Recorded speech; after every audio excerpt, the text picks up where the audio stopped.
Jannat ahli jannatga kirar ekanlar, har bir eshik oldida farishtalar kutib oladi. Ular kirayotganlarga qarab salamun alaykum bima sabartum fa ni'ma uqbad-dar.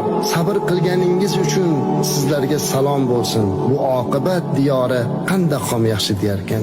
Endi tasavvur qiling azizlar, mana shuni eshitganda mu'minlarda shunaqa bir huzur paydo bo'lar ekan. Chunki siz bu dunyoda bir yangi narsa kiyib olsangiz, do'stingiz ko'rib muborak bo'lsin, qutlug' bo'lsin desa, yoki bir yangi markab olasizmi, yangi nimadir ne'mat sizga berilgan bo'lsa, buni boshqalar qutlasa, siz xursand bo'lasiz. Endi jannatga kirib kelayotganingizda farishtalar sizni shu jannatga kirishligingizni qutlayaptilar. Salamun alaykum deyapti. Assalomu alaykum.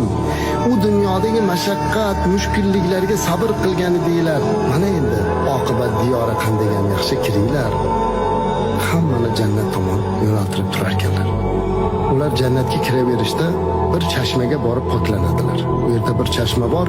Mana shu chashmada yuvingan inson shunday bir go'zallashib ketadi. Ularga jannat ne'matlari yog'iladi. Hatto badandagi tuklardan xushbo'yliklar taraladi. Sochlar go'yo atirli moy surilgandek holatga kelib qoladi. Ustilarida ipak va shoylardan bo'lgan ko'zlarni yashnatuvchi eng go'zal liboslarni kiyar ekanlar.